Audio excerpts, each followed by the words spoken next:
দেখুন, এই প্রত্যেকবার ভোটের আগে মমতা বন্দ্যোপাধ্যায় এইসব নাটক করেন। 10,000, 11,000, 12,000 কর্মীদেরকে ডেকে স্ট্র্যাটেজির বৈঠক হচ্ছে নাকি। সাংবাদিকরা আমাকে বলছেন, আপনারা বলছেন বটে, কিন্তু 15,000-এর মধ্যে কোনো স্ট্র্যাটেজি তৈরি হতে পারে না।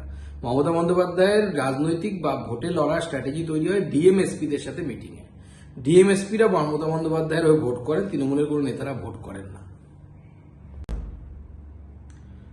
দেখুন, বাংলাদেশে যে ধরনের অত্যাচারের ঘটনা ঘটেছে হিন্দুদের উপরে, এবং যারা তথাকথিত সেকুলার তাদের উপরেও সেই অত্যাচার ঘটেছে যেহেতু তারা হিন্দু, তার ফলে বাংলার যারা বাঙালি হিন্দু অর্থাৎ পশ্চিমবঙ্গের যারা বাঙালি হিন্দু তাদের মধ্যে কিন্তু একটা এক হওয়ার এবং একসাথে রাজনৈতিকভাবে নিজেদের মত প্রকাশ করার প্রবণতা কিন্তু বেড়েছে বলে আমার মনে হয়।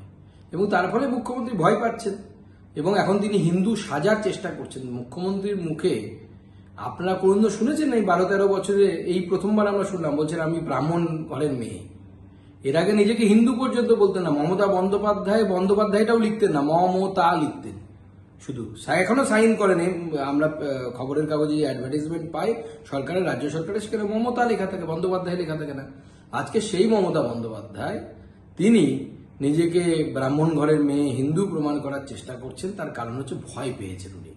ভয় পেয়েছেন কি? পশ্চিমবঙ্গের হিন্দুরা বুঝতে পেরেছেন যে আগামী দিনে মমতা বন্দ্যোপাধ্যায়ের হাতে থাকা মানে তোষণকারীদের হাতে যদি বাংলার যদি দায়িত্ব থাকে, এবং সেক্ষেত্রে সিপিএমও যা তৃণমূলও তা, এই দুই তোষণকারীর হাতে, এবং কংগ্রেস তো অবশ্যই নাম্বার 1 তোষণকারী, তো এই তোষণকারীদের হাতে যদি বাংলার ক্ষমতা থাকে তাহলে পরে আগামী দিনে বাঙালি হিন্দুর উদ্বাস্তু হওয়া ছাড়া আরো একবার উদ্বাস্তু, তবে এবার ডবল হবে মমতা বন্দ্যোপাধ্যায়ের কথা মতো। কারণ এর আগে শুধু বাঙালরা উদ্বাস্তু হয়েছিলেন, আমরা যারা বাঙাল তারা হয়েছিলাম, এবার ঘটিরা উদ্বাস্তু হবে। তো বাঙাল ঘটি একসাথে উদ্বাস্তু হয়ে নতুন একটা কোনো সম্প্রদায় হয়তো তৈরি হবে।